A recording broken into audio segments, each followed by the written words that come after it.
Continuando con las evidencias arqueológicas de varios personajes del Antiguo Testamento, nos introduciremos en la recta final de la historia del reino de Judá y de alguno que otro imperio de Oriente Próximo. Número 1. El rey Merodach-Baladan II. Fue el 11º rey de la 9ª dinastía de Babilonia y líder antiasirio de la tribu caldea, que reinó entre el año 721 y 729 a.C. Era súbdito de Tiglat-Pileser III y posteriormente de Salmanasar V, hasta que perdieron el control sobre el trono babilónico tras las irregularidades en las sucesiones asirias. Aprovechando que sus señores tenían conflictos constantes con los persas, Merodach estableció una coalición entre babilonios, arameos y caldeos, así como contactos políticos y alianzas con los elamitas y con los judíos que tenían por rey a Ezequías. Su nombre aparece en las inscripciones de Sennacherib y las crónicas neobabilónicas, al igual que en la lista de los reyes sincrónicos. Este rey también realizó algunas reformas económicas y religiosas que le provocaron problemas internos, aún así su coalición se mantuvo firme para enfrentar las amenazas del personaje número 2, el rey Sargón II de Asiria. Su acceso al trono lo alcanzó mediante un golpe de estado, en el que desplazó a Salmanasar V. Lo poco que se sabe de sus hechos y origen es gracias a sus crónicas personales y a las inscripciones de sus relieves. Sus primeros años de reinado estuvieron llenos de dificultades, como los conflictos persas, las inconformidades del pueblo asirio, la conspiración de Israel con Egipto y las alianzas que había formado Merodach en Babilonia. Con todo en contra, emprendió una feroz campaña militar contra el reino de Israel para llevar los cautivos a su capital, y luego contra Merodach al que consideraba como el usurpador de Babilonia, derrotándolo en el año 710 y obligándolo a huir. Ya en el 705 moriría en el transcurso de su lucha con el reino de Tabal, y el personaje número 3 de nuestro listado, su hijo el rey Sennacherib, le sucedería en el trono asirio junto a su esposa Babilonia Nakia. A los 9 meses de su gobierno el monarca se enteró de la ubicación de Merodach en Kis, en donde había reagrupado a sus aliados para la guerra, pero de poco le serviría ya que fue derrotado nuevamente por el ejército asirio. Sennacherib le perdonó la vida, expulsándolo al reino de Edom junto a sus dioses y los huesos de sus antepasados, para luego dirigirse a la ciudad de Nínive, que la convirtió en la capital del imperio y un verdadero foco de arte. El comportamiento del rey asirio con respecto a Babilonia fue terrible, pues sus habitantes fueron deportados y su territorio desolado, al igual que con el reino de Israel, pero no pudo hacer lo mismo con el reino de Judá que por la intervención de Dios, sus tropas fueron masacradas en el sitio a Jerusalén, cumpliendo así la profecía de que Judá no sería llevada cautiva en los tiempos del rey Ezequías. La identidad de Sennacherib es confirmada por sus propias crónicas militares en Asiria y las inscripciones del palacio de Nínive que construyeron sus descendientes. En su regreso a Asiria, la desaparición del príncipe heredero habría causado luchas internas por el poder de parte de sus hijos, y uno de los pretendientes al trono es el personaje número 4, el príncipe Adramelech. Junto a sus hermanos eran aspirantes legítimos al trono de Asiria, pero cuando se enteraron que Sennacherib había nombrado a su hijo menor, conspiraron contra ellos para eliminarlos.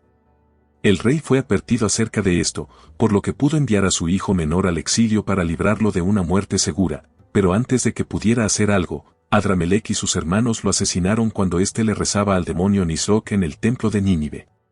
La identidad de este personaje es corroborada por una carta que le envió a su hermano menor Asaradón, quien sería el futuro rey. Número 5. El rey Manasés. Mientras tanto en el reino de Judá Ezequías moriría, y su lugar lo ocuparía su hijo Manasés.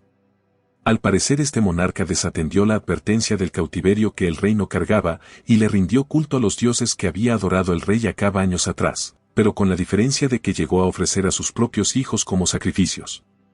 Otro aspecto por el que se le conoce es por la crueldad contra los de su propio pueblo, en especial con el profeta Isaías, que de acuerdo al judaísmo fue aserrado por la mitad a inicios de su reinado. Su historicidad se confirma en las inscripciones de los reyes asirios y de Asurbanipal, que lo nombran como a uno de los muchos reyes tributarios del imperio. Número 6. El rey Asaradón.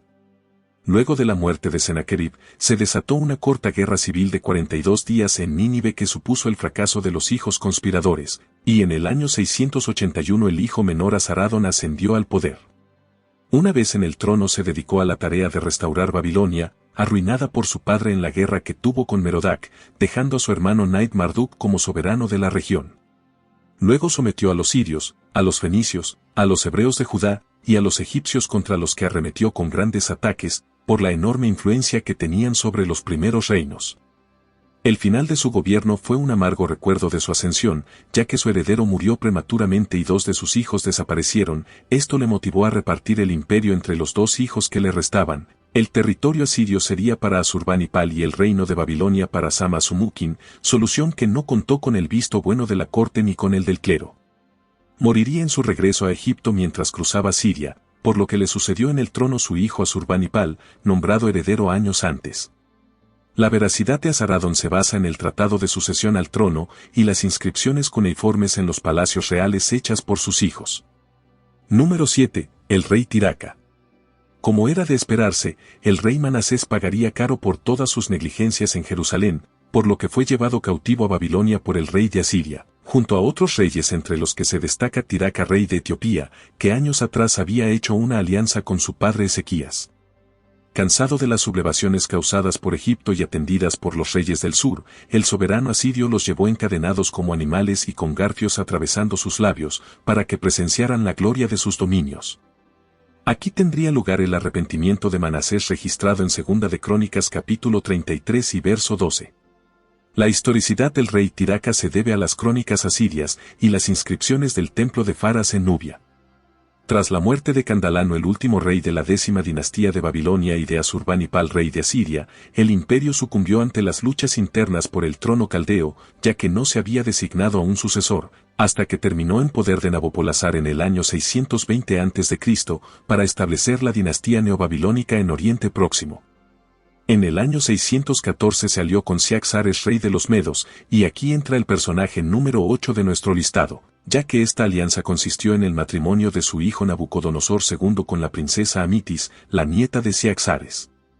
El todavía príncipe caldeo, comandó a las tropas de su padre hacia Carquemis para enfrentar al ejército egipcio del faraón Necao II, que por mucho tiempo había ayudado a los asirios. Esta batalla permitió a Nabopolassar apoderarse de toda Siria, aunque aquel mismo año fallecería, por lo que el trono pasó a Nabucodonosor en el año 604. En sus años de gloria expandió los muros de Babilonia, construyó los jardines colgantes y sometió bajo su poder a una gran cantidad de reinos por toda Canaán hasta llegar a Jerusalén, ciudad a la que asedió acompañado del general Arioc y el capitán Nabuzaradán, para hacer de Judá y del rey Eliaquim sus nuevos súbditos. Prueba de ello son, el yacimiento arqueológico en el monte de Sión, las crónicas neobabilónicas, las tablillas cuneiformes descubiertas en 1991, las puntas de flechas escitas usadas por los babilonios, y la estela de Nabucodonosor que relata su victoria en Elam. Número 9. El faraón Necao II. Su alianza con los asirios fue algo muy preocupante para Babilonia y también para Judá, que aún tenía por rey a Josías, que intentó detenerlo cuando éste se dirigía a Megido, pero perdió la batalla y la vida frente a los egipcios. Luego de su victoria, Necao se estableció en Ribla cerca del Orontes. Allí recibió la noticia del nuevo nombramiento de Joacás como rey de Judá, nombramiento con el que no estuvo conforme, por lo que se llevó como prisionero al nuevo rey y nombró en su lugar a Eliaquim, en vez de Sedequías, su hermano mayor. Nuevamente sería derrotado por los babilonios, esta vez en el valle de Megido, que a su vez representó el final de Egipto como un imperio independiente. A este faraón se le menciona en las inscripciones del rey asirio Asurbanipal, las crónicas de Asaradón y la construcción a medias del canal de Necao, en el que murieron 120.000 egipcios. Número 10. El príncipe Joaquín. Era el hijo y heredero del rey Eliaquim, que murió a manos de los babilonios, luego de rebelarse ante el imperio caldeo, lo que causó el segundo asedio hacia Jerusalén. Reinó solamente 3 meses y 10 días, ya que fue llevado cautivo junto a la reina madre y muchos otros nobles a Babilonia, lugar del que nunca regresarían. Al monarca se le refiere en 4 tablillas administrativas babilónicas que contienen los detalles de los suministros de aceite durante el exilio. Luego de estos eventos, tiene lugar el tercer y último asedio del ejército de Babilonia a Jerusalén en el año 587 a.C., por la conspiración del rey Sedequías, tío de Joaquín, con el personaje número 11, el faraón Opra. Fue el cuarto gobernante de la 26ª dinastía de Egipto cerca del año 589 y lideró a su ejército hacia Judá para ayudar al rey Sedequías a resistir la invasión del rey babilónico. La táctica solo fue exitosa de forma temporal y cumplió la profecía descrita en Jeremías 44:30, ya que el faraón fue asesinado por sus enemigos después de su desastrosa incursión en Libia, por lo que Sedequías se quedó sin aliados. La presencia de Oprah en la historia se confirmó por un monumento que contiene 15 líneas de jeroglíficos que describen su reinado, las inscripciones de su sucesor Amoses II, y las crónicas babilónicas sobre su derrota en el año 572. Número 12. El rey Evil-Merodach. Asumió el poder cuando su padre Nabucodonosor II falleció en el año 562, convirtiéndose en el tercer rey de la dinastía neobabilónica. Este sería el gobernante que liberaría al rey Joaquín tras 37 años de cautiverio, para que viviera como noble en su corte. Su identidad fue confirmada por los registros históricos de Beroso, que luego fueron utilizados por Flavio Josefo. Curiosamente en la Biblia su nombre significa condenado insensato, porque se cree que no contó con la simpatía de su pueblo debido a su carácter arbitrario con respecto a las leyes religiosas del imperio. Esto hizo que reinara solamente por 2 años ya que fue asesinado en una revuelta provocada por el personaje número 13, el capitán Nabuzaradán. Fue coronado rey en el año 600 a.C., ayudado por la orden sacerdotal que estaba en contra del anterior monarca y porque era cuñado de Evil-Merodach, al estar casado ya sea con su hermana Ean-Nasara o con Casaya. Antes de estar en el trono, era el capitán de la guardia y de las tropas de Nabucodonosor II, que saqueó y destruyó Jerusalén en el 587, llevando consigo los vasos sagrados y las alhajas del templo que había sido incendiado. Asimismo controló las deportaciones humanas y materiales que le fueron enviados a Nabucodonosor, entre los que se encontraba Sedequías y sus 2 herederos, que por razones obvias fueron asesinados ante el rey quizá por el propio Nabuzaradán, dejando con vida únicamente al profeta Jeremías por órdenes de su soberano. Su historicidad está confirmada por los registros de la deportación, como en el prisma de Nabucodonosor. Número 14. El gobernador Gedalías. Fue el funcionario que los reyes de Babilonia decidieron dejar en lo que quedaba de Jerusalén, para evitar todo tipo de rebelión dado que aún quedó parte del pueblo refugiado entre los escombros. Lo terrible de la situación es que había entre el pueblo un grupo de príncipes inconformes por su situación, y fueron con Gedalías quien ya había aceptado el yugo caldeo, solo para acabar con su vida y con la de aquellos que le seguían.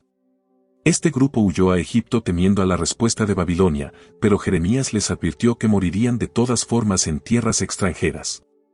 Su veracidad se sostiene en la bula que se descubrió en la antigua ciudad de Laquis, en la que se recalca el puesto que tenía en Jerusalén.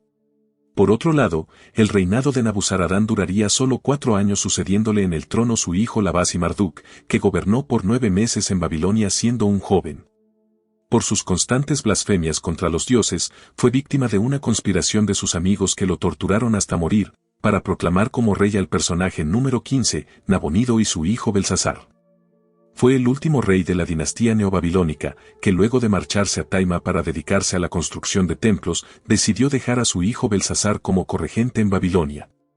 Llevó a cabo 3 campañas militares en Siria, pero tanto él como su hijo descuidaron la amenaza del ejército persa de Darío el Medo, que venía de derrotar al reino de Lidia, para luego dirigirse hacia Babilonia pasando por debajo de sus murallas y capturándolas sin mayores dificultades, dado que todos se encontraban festejando según lo relata el historiador Heródoto y el libro de Daniel. Todo esto es confirmado por los documentos administrativos del imperio y el cilindro del propio rey. Al monarca no le quedó de otra más que rendirse ante sus enemigos, que tenían por rey al personaje número 16, Ciro el Grande. Fue el hijo de Cambises y rey de los Medo-Persas en el año 559, además de ser el fundador del imperio aqueménida, luego de vencer a su abuelo Astiages quien era el último rey medo. Extendió su dominio por la meseta central de Irán y gran parte de Mesopotamia, en donde acabaría con los reyes babilonios y liberaría al pueblo judío, junto a las reliquias del primer templo tras más de medio siglo de cautiverio. El gran prestigio de sus conquistas hizo que los reyes de Siria junto con las ciudades fenicias le rindiesen vasallaje. Su lugar en la historia es confirmada por la Ciropedia de Genofonte, las inscripciones que él mismo mandó a hacer y el cilindro que porta su nombre. En el año 530 a.C., emprendió una campaña contra los masagetas en el norte de su reino, pero en el camino encontraría la muerte. Número 17. Darío I. Fue rey de Persia entre el año 522 y 486, siendo hijo de Cambises II y nieto de Ciro el Grande. En sus primeros 5 años tuvo que hacerle frente a 9 pretendientes al trono de Persia y acabar con la vida de un mago que intentó usurpar el trono, haciéndose pasar como el hijo de Ciro. Una vez dueño de la situación, fundó Persépolis e hizo de ella su capital imperial, también construyó el gran palacio de Susa y terminó el canal marítimo que en su momento empezó el faraón Necao II. Durante su reinado, varios samaritanos intentaron estropear los planes de construcción del templo de Zorobabel en Jerusalén, que había sido autorizado por su abuelo. Ya en Europa derrotó a los escitas, que le facilitó el control del Bósforo y las ricas regiones de la zona, que lo pusieron en contacto directo con los griegos, que disponían ya de colonias por las costas del Mar Negro. Esta ocupación persa sería la causa del conflicto denominado como las Guerras Médicas, que tuvo su primer choque en el año 492 de donde el imperio persa saldría vencedor, pero sus tropas sufrirían la derrota en la batalla de Maratón del año 490 a.C. Las pruebas de su historicidad son, la inscripción de Behistún, sus propias edificaciones, la inscripción de Naóforo, su tumba en Persépolis, y la Pérsica de Tesias. En sus preparativos para la Segunda Guerra Médica, le sobrevino una enfermedad que le causó la muerte, y el trono persa fue ocupado por el personaje número 18, su hijo Jerjes I. Este monarca estaba casado con Artistoné, hija de Ciro que a su vez era su tía, deseoso de asegurarse así sus lazos con la familia real. En este punto de la historia, pudo haber tenido lugar la historia de la reina Esther y su elección en el harén de Asuero como también se le llamaba a Jerjes. Nada más hacerse con el poder, el rey impidió que sus 3 hermanastros mayores accedieran al trono, y acabó con las rebeliones que estallaron en Egipto. Solventada la situación, emprendió un ataque masivo para desquitarse de la derrota persa en Maratón, dado que sus peticiones de sumisión fueron rechazadas por Atenas y Esparta. Sus ejércitos se dirigieron a las Termópilas en donde aplastarían a Leónidas I y sus 300 espartanos además de otros aliados, luego de que un tal Efialtes los traicionara. Tras ello provocaría el incendio de Atenas, aunque sus tropas fueron sucesivamente derrotadas en las batallas de Salamina, Platea y Nícale. Tanto las inscripciones de Jerjes en la fortaleza de Van, la documentación de Darío, su tumba en Naxxustam al norte de Persépolis, y las referencias militares de los griegos confirman la historicidad de este rey, que al final de la Segunda Guerra Médica, tendría su intervención en favor de los judíos que eran perseguidos en Susa. Por las intrigas de su otra esposa Amestris, Jerjes fue asesinado a manos de Artábano y fue sucedido en el trono por su hijo Darío que ocupó el trono por 45 días, al ser eliminado por el propio asesino de su padre, ya que éste también deseaba reinar. Al darse estos hechos, entra en escena el personaje número 19, el rey Artajerjes I Longimano. El historiador Tesias indica que Artábano acusó del asesinato al príncipe Darío, y que persuadió a Artajerjes a vengar el parricidio, matando a su hermano.